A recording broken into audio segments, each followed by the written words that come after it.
Welcome. My name is Len Lane, and I am the founder and president of Brokers for Life, Inc., and we are Dominion Lending Centers in Western Canada. The topic of our podcast will be about what we consider to be real-life mortgage solutions. Welcome back. Today, we're going to talk about appraisals. That one thing that in probably 50%, I guess, of the deals that go through our office actually require an appraisal because they're more than 20% down payment. So they're what's called unconventional. My guest today is Gerhardt Klann. He is the president and founder of Northern Lights Real Estate Consulting, which is, we'll talk a little bit more because you're obviously doing more than just appraisals. So maybe give us a little background and welcome to the show. Yeah, thanks so much for having me, Len. Appreciate it. Yeah, depends how far back you want to go, Len. But right? So I believe you and I first met at Rain. Yes, probably. So that may have been even preceding my days as an appraiser. So that's pretty much my background. Started with real estate investing, and I was fortunate enough to have had some opportunities when I was in university. I wanted to move out. A whole bunch of things fell together, and basically instead of paying rent somewhere else, my dad convinced me and my brother that, if you guys buy a place and you put a suite in, look, you'd be paying the same amount of rent and you'd be building something towards your future. And so that's kind of where it all started. That was 1997. We bought a house together. It was very small, 700 square feet, had a 1-bedroom basement suite. And I was lucky again because my dad had construction experience. His dad was a builder. So we renovated it ourselves. The only thing we outsourced that I recall was the electrical. We had to upgrade the panel and the electrical. But everything else, my dad showed us how to do copper plumbing, how to bend the pipes. And a funny side story to that is that the Eco Center gives away free paint. I don't know if you knew that. If you take all shades of paint, I'm talking like pink, mint green, doesn't matter, you name it, and mix them all together in a big, 10-gallon bucket with one of those mixers, you get beige. And once we discovered that, we were all about trying to do things for as low a cost and make it look good as we could. So that's ultimately my background. We kind of did that, and then we stumbled upon Rain. A friend of ours had recommended that we take the Quick Start program, and it was actually cassette tapes. That's what we so early 2000s. For those born in after 2000, those were little. Yeah, exactly, right. Way before podcasts, but that's what got us going. And then, fast forward. I don't want to go into too much detail, but I was looking for something that would complement my real estate investing, and I actually had an appraiser come to one of our rental properties to appraise it because we were trying to do equity takeout. And I was in the process of just talking to everyone in real estate about what they did. And so he said, "Oh, why? Are you interested?" And I was like, "Well, I'd like to know more." So we sat down, went for coffee, and I ended up working for him and becoming an appraiser. So that's kind of how things started for me in the appraisal world. Then we had the financial meltdown in 2008. I recall my mentor at the time basically saying, in a kind way, fend for yourselves, everyone, because it was that bad. Yeah. And I'm sure you remember that. There was just, and it wasn't, what was happening in the world in the States was really bad. But I'd say the period that we went through in Canada was much shorter, but it was long enough that it made businesses pause and go, I don't know what we're doing here. And so that's basically when I started Northern Lights, because I was newly married and it was either that or find something else. And I was still very committed to real estate. And so I decided to, go out and try to find some clients on my own. And so we started, it was just me, and that worked pretty well, except for that if you're on your own, you're only as good as you are, which at times, it leads to problems because there's things that I'm not as good at and areas I'm not an expert in. and B, you can't take time off ever. So yes, that we do understand. Trust me. slowly grew, added to the team, added pieces, and as need was there, and that's ultimately how it's come to be. So Yeah, it's I've been self-employed and or on commission for probably 30 years, probably, right? So new home sales before mortgages, right? yeah. So it was, every time I had a salary job, I hated it and went back to working on commission. So and yes, my like yourself, my wife is my business partner as well, right? So it's Margaret does all the back end of the company with the licensing and all of the payroll and all of that good stuff, right? So and she does a great job of it. In case she's actually listening to one of these, but it's yeah, a day off is we often say a weekend is a state of mind around our house, right? So if Yeah. Thursday looks like it's going to be really dead or something's not going to happen, which is pretty rare, but you know that becomes the day off. Today is my birthday. I'm actually working today as well. So Oh, happy birthday, Len. thanks. So you're a man of many letters. You have several designations. I'm taking those as designations behind your name. DAR, DAC, DPR. How does the public differentiate between those? And there's other ones I believe as well, right? Yeah, there are for sure. Well, I'll kind of boil it down. I guess firstly, I can just quickly talk about the designations I have. So typically a path to become an appraiser, often appraisers will become a residential appraiser first. And that for me, that's the DAR. There's two associations in Canada that govern appraisers and do education. I happen to belong to one called the Canadian National Association of Real Estate Appraisers. So those are their designations. And then there's also the Appraisal Institute of Canada. I have both in our office. But you basically choose one or the other. And so the DAR is the residential, and that's equivalent to a CRA. And then there's the DAC, which is a commercial designation. So that allows me to appraise basically anything on the residential side. If you think about like apartment buildings, anything over fourplex, for both associations, you need to have a commercial designation. But yeah, I do a lot of agricultural work. It's quite wide. I mean, there's work that I don't do because I'm not an expert in that area. But yeah, in terms of what you can do with a designation, once you get a commercial designation, it's quite a lot. And then the last one was a DRP. That is called that's a designated reserve fund planner. So that's for condominium corporations or stratas. They are all required to have a reserve fund, and then they must have a reserve fund plan for that. So that's a designation that I took the education for, and actually, as it turns out, that's one of those things that I haven't decided to pursue. I do insurance replacement cost appraisals for the buildings, but the reserve fund plan side of things, it's just, it's its own beast. You have to become very engrossed in that. And so that's something I don't actually actively do. Maybe I will if I get bored. Retirement, right? So now it's interesting because it's reserve funds studies didn't exist probably 20 years ago or 15 years ago, maybe even for that matter. But now it's so detailed that we live in a condo, so we've owned several of them over the years. But it's like, people, condo boards get in deep trouble if they don't actually pay attention to making sure that the reserve is where it should be, right? So I guess it's absolutely and a good thing, I guess, because there's many of them over the years that pretty much almost bankrupt themselves, right? Trying to fix things. So yeah, I mean, it's basically, ultimately it's a very important document, and it's the business plan, right? That you're trying to work from. You have a group. I mean, condo boards I've been on a condo board.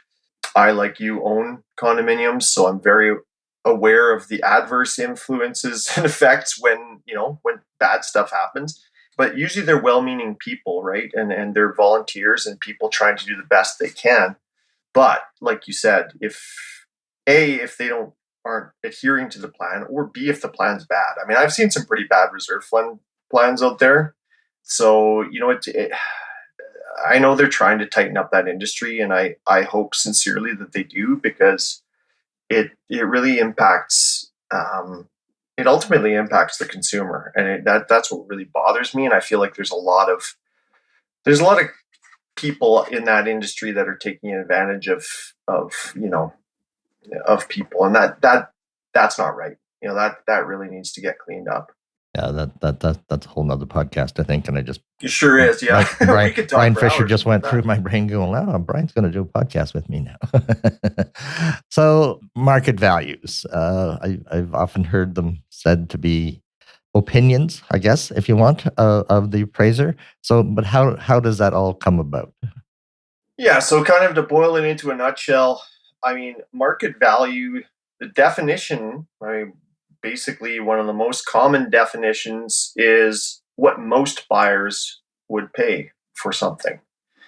So it's not what some buyers would pay or one buyer would pay. It's what most buyers would pay. And that's where market value and cost become, at times are in line, and at times are not at all in line. And I can give some really clear examples, but to me, this is a really important thing for any home buyer, person who's even thinking of buying, selling, renovating.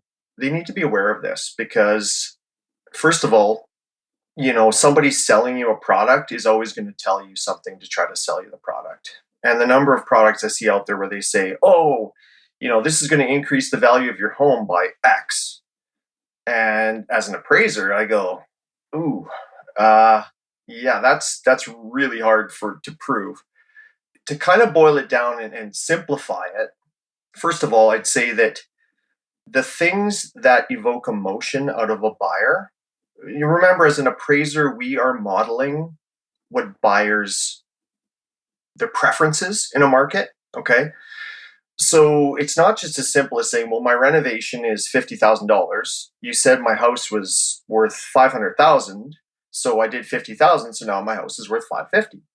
I mean, if that was how easy it was, hey, life would be easy as an appraiser. But if the appraiser actually knows what they're doing, they have to actually dive into that. And here's where it gets complicated. So first of all, not everything has the same payback. And it very much depends on the property itself. So let's get that out of the way. Doing epoxy coated flooring on a garage on a townhouse might not add any value. Sorry, it's a preference, right? But I've had people, read our Google reviews. You'll have fun with that. Well, but I spent $10,000 on epoxy coating my garage floor. Yeah, but it's a townhouse, and the buyer is not going to pay you an extra 10 grand because you made that choice. And so it's really important for people to be aware of that. So again, coming back to what evokes emotion. Well, really simply, the wow factor. Things like, if you're looking at, let's just talk about like a house that, has all original finishing, maybe built in 1970 or something. If you were to go and spend $15,000 or $20,000, let's give them a bigger budget, $20,000, and you replace the hot water tank, the furnace, and the main floor windows, something like that, right?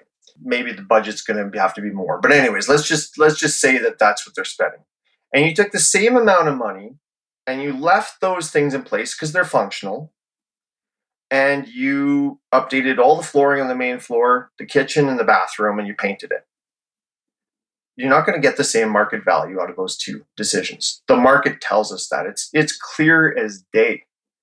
And so that's where you get. Now, would I like to have a new furnace when I buy a home? Absolutely. But the market does, or new windows, but the market shows us that you don't get the same payback out of those decisions. And so that's kind of the simplest I can boil it down, is that, first of all, for buyers or homeowners to understand that difference, and that they should consult. I mean, they should talk to a knowledgeable realtor or talk to an appraiser. I'd so much rather have a conversation with someone before they make that decision than after. Worst case scenario is I'm going in and then they're going, well, why isn't it? So I'm going to give you a second example is, if you remove something that had value because you have a different choice preference. Again, you're not going to get the full amount of the investment. So, like, there was a fully functional and relatively new kitchen in a property. I remember this. There's one example I can remember specifically. The home was only like 8 years old. The cabinets were in amazing shape, but the buyer or homeowner wanted to change to, a different look. So they invested 40 or 50,000 into their kitchen, expecting that they're going to get that bump in value. But the challenge there is they replaced something that most buyers would look at and go, I'm fine with that. That's okay. So did the value go up? Yes. But did it go up 50 grand? Not even close, right? So we have to understand as all of us homeowners, at what point am I making that decision because I personally want to and I'm okay with it? That's fine. Do what you want, right? But it's when you're going, yeah, but I need the financing for that. I need, right? And that's where the bank comes back to the appraiser and says, okay, now once they've done this work, now what's it worth? And it's like, if you replaced something that was already fine, you're not going to get the full amount. So now you've got to come up with the difference. So do you have any questions on that or thoughts? Well, and that we've seen it many times, right?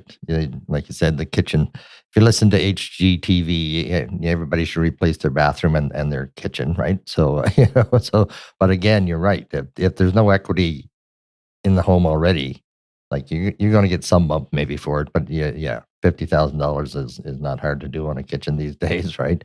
And that's interesting because now the government has come out with this program where it says you can refinance your house back up to 90% as long as you can to build a legal suite and or a carriage home on the back lane in some cities. I don't know, whatever. Vancouver does that a lot, I guess. The question I had we were just at a conference yesterday, actually. So question to the lenders is two things. You're going to have to see quite a bit of value difference, but they're not going to give you the value without the work being done. So it's going to be 90% of what the house is worth now. So if the house is worth 100,000, you're going to get refinanced back to 90 and then do the work, right? And the other problem they had with that is we're not going to be able to use rental incomes on something that doesn't exist, right? So it was interesting. Yeah. So, you start to factor in that little offset for the basement rental or carriage home or whatever in the back. The work has to, are they going to make enough difference in houses to get the equity out to do that work, right? Is going to be the next question we'll see in January. So, yeah. And I mean, to that point, sometimes those are, governments start with a plan and then hopefully industry comes back and says, hey, I see where you're going with that. That's a good idea. But then in reality, these are the steps that would have to make for it to be practical, right? Because like you said, if you can't use rental offset, well, it's chicken or egg, right? You're kind of getting to the point where if the person can't do the rental because you can't get the equity out, that's tricky for sure. So, and I mean, obviously that's always an area of interest is the legal suite situation. And we're in our market here, we're actually really lucky with that, to be totally honest. In terms of the resources that are out there and just the process, it's come a long way since I started doing it. So, and interesting enough, and segue into this one as well, because lots of suites that are not legal. There was a change in how you could deal with those not that long ago, I believe, right? Yeah, and that actually. So you're talking about like for market rent or for us as appraisers. So that depends on. Yeah, that is really an interesting one, and that is where actually the two different appraisal associations took a different stance on it. So, and I can only speak to. I know at least from my best understanding from what the AIC was doing on that was that they were basically saying, hey, listen, if it's not legal, like you the appraiser needs to, go to the point of basically getting the permits, that sort of thing, which, again, like from a big picture, would that be the best way to do it? Probably. But the challenge is that depending on your market, that can be really challenging to do. And there's all kinds of implications that make that complicated. Scenario's stance on that has been somewhat different. In fact, quite different in that they say, listen, if the zoning permits a basement suite and you can't get that information readily, we don't really think that it's within the scope of work for the appraiser to go start digging for permits. You get to a point where, like, listen, like, we want to do a job for the client, the end user, but it has to be able to be done in a time efficient manner. Like, often these things, they want them back the same day or next day. Try reaching out to a municipality to find out if a place has a permit. You'll be lucky if you find out in 2 weeks. That's my experience. That sounds about right.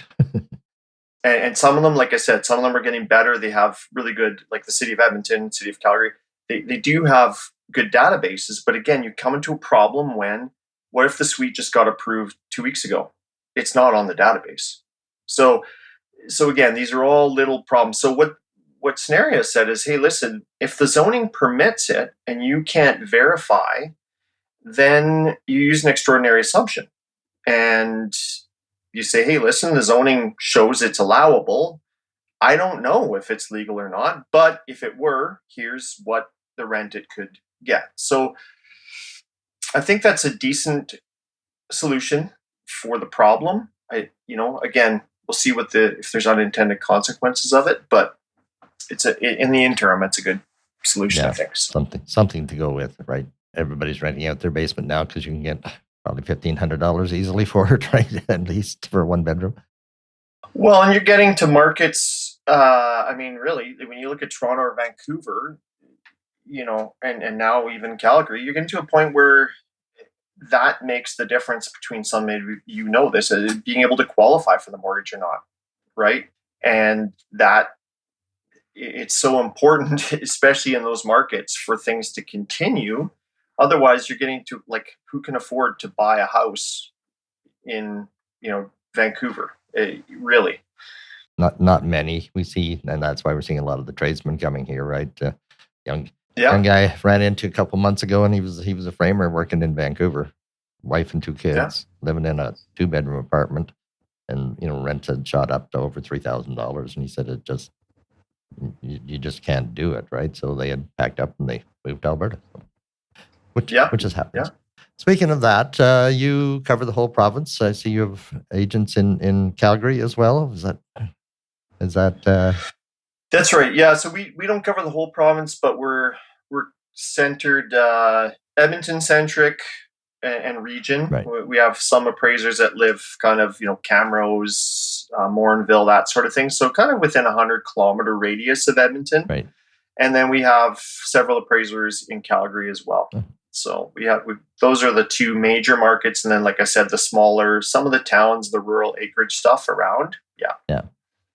So what kind of differences are you seeing happening in the province then? So you have a little bit of insight into both the major populations, but I know prices here have continued to climb as far as I can tell. So really, this is my most enjoyable part of what I do. It's one of the reasons why I became an appraiser, was because I was so interested in the market, what was happening, why it was happening. Not to say I fully understand the whys necessarily. Yeah. The whole COVID thing, I was predicting a very, very different outcome. I did not see a real estate boom coming, and I would say most people would probably on board with that. But let's, I guess before we talk about the market here, I think the first thing I always like to talk about is a message that that you and I heard back in our rain days, and I've always it was very well said at the time. Is that you need to take the news that you hear with a grain of salt. You always have to ask the question, A, what's the source and who's their audience? And I think Alberta, as much as, listen, I'm an Albertan, I love Alberta, we're small fish in the big picture of Canada, and Canada is small fish in the big picture of the world. So, most of our news media is, when we hear stuff, Bank of Canada, when we hear, housing is doing this, well, which housing and where? And so I always just want to make sure that people are thinking that way first off, because the housing market in Canada is so varied. And we saw that through COVID. I mean, we literally saw actually the rest of Canada, except for basically Alberta, go through incredible climbs in value. And it was, and for whatever reason, it wasn't happening here. And now we're seeing the opposite. The rest of the country really, and again, I'm doing it generalizing, but let's talk about most of the rest of Canada is their markets are suffering. They have affordability issues, they have too much inventory, etc. So now what's happening with Alberta and why is it happening? I mean, in a nutshell, the rest of the country basically went up in some cases, I mean, close to, incredible gains. Some markets almost doubled with the COVID bump. And, we saw some increases here, 5, 10%, here or there. So what happened is this massive affordability difference.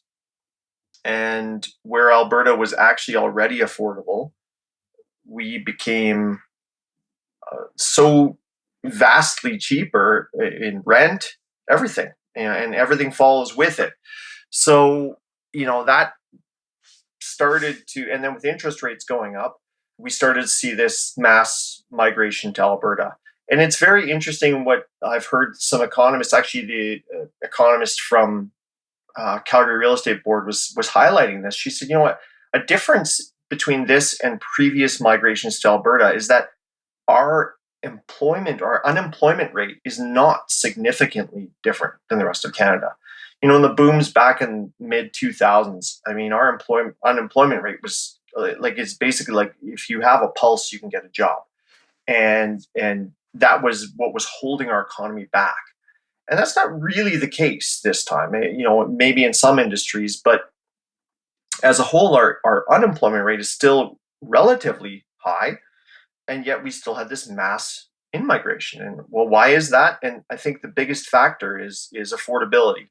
And the other thing is, if you look at our average incomes, Edmonton and Calgary, we're right in step with Toronto, Vancouver. But the average house price is less than half. So, and I do chuckle a bit when I saw some reports saying, oh, the housing affordability, the Alberta advantage is over. And I'm like, what are you talking about? It's like, even with the price increases, you're still looking at half. So how is the affordability over? Yeah, prices have gone up, but not as much. So that's kind of the bigger picture that was happening in Alberta. Now, the biggest migrations were initially happening into Calgary. They had higher numbers, and so their rental market and their resale market got super tight, and so they saw a larger increase, let's say starting in 2022, 2023. I mean, our guys down there are as busy as they could be. They could not, we're just turning away files constantly. Really? And there's just nothing we can do about it. You can only do what you can do in a day, right? But that was the sign of the market. And now, so Edmonton was kind of, and the gap between Edmonton and Calgary, this is the interesting part for me is that we've always hovered, at least since I've been doing this, somewhere in around about $100,000 difference between Edmonton and Calgary on single family. And, that's fluctuated, of course, but relatively speaking, that's been a fairly consistent, up and down as we go up and down. Now the gap is actually double that.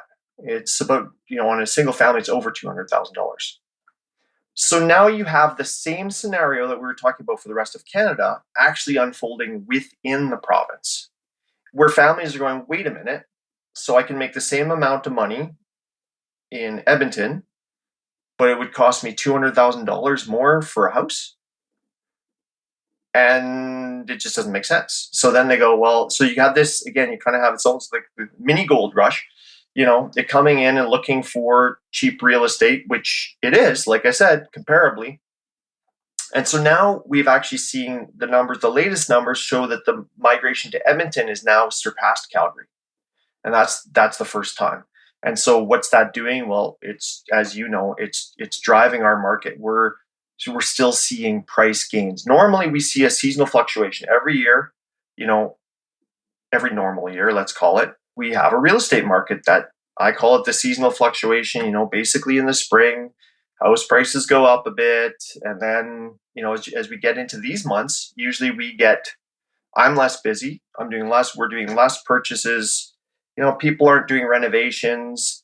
They're not wanting to move, etc. Same thing with on the rental side. I can speak to that, owning rental properties.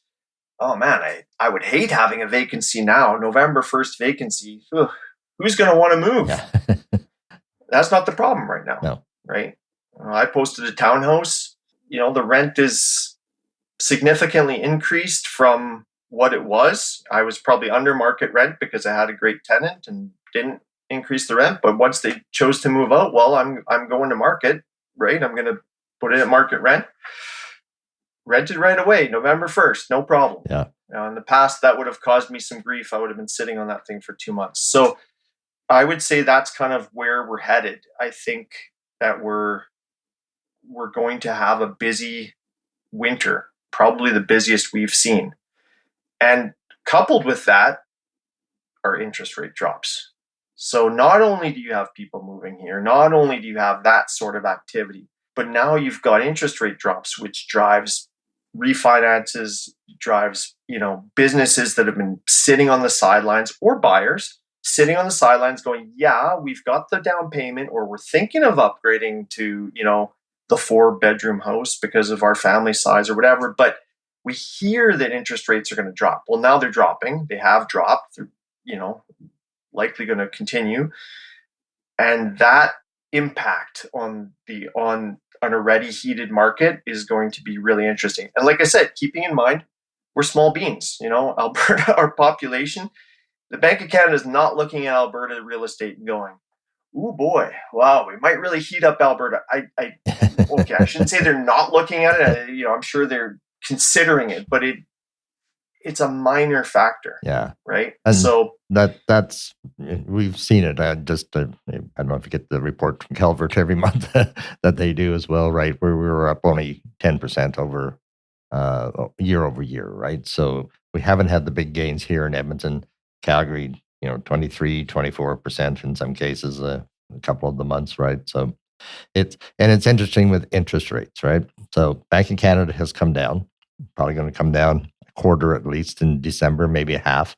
But the bond market, which because of the Trump win, the fixed rate mortgages have actually gone back up this morning. So it's like we're following a bouncing ball, and it really has nothing to do with Canada, so to speak. It has what's going on in Europe, what's going on in China, what's going on in the US has effect on that market. And people are so driven by that announcement from the Bank of Canada that they don't understand why their fixed rate didn't come down. The variable rate does come down with that, but all of the fixed rate markets have jumped up here again in the last 3-4 weeks, right? So it's just one of those markets where it's been good, and we've lived through a lot of different cycles. I actually owned my first house in about 82, I think it was. So what I paid $125,000 for then probably sells for about $400,000 now, right? But so if you're at it long enough, I guess it makes a difference. But again, my daughter bought in 2006 townhouse, one of those ranchers up and downs on Saddleback Road, right? And she hasn't even got back to anywhere close to what she paid, and she may never with that one, I think. But it is. Yeah, and that's an interesting one for sure. I'm in the same boat. I understand that pain, but I honestly think that we are in of course, like prognostications and predictions are they're like you just mentioned. We just had an election. We had global events. We've got conflicts. the world continues to change and have things happen. So all of that aside, because we can't predict any of that, but the signs, the indicators, and I actually said this at the start of this year. I said Edmonton is. I haven't seen it like this since like 2004, 2005. I think that's kind of, we're somewhere in there. Now, is it going to play out the same way? Well, you and I, we don't know. But there's so many factors that, like I said, the affordability of Edmonton is such a huge factor when you look at the other costs that families have now. I mean, groceries are not going back down. The inflation may stop, but that doesn't mean we're going to get prices coming back. Yeah. And I look at how far my dollar goes compared to 5 years ago. Man, it is tough. I got 3 kids. Yeah. And so I go, if you're looking as a family, like, honestly, I don't know why there aren't more people moving here, frankly, but it's a big move, right? To move a family. But I think we're in for a continued sustained growth. And yes, there are a whole bunch of factors that could push that off course, and I could be wrong, but I haven't seen things lining up the way that they've lined up now. And like we said, interest rates, that's just adding some fuel to the fire, but that's not the cause, right? That's not the root cause of what's happening. And neither is employment, which is really fascinating.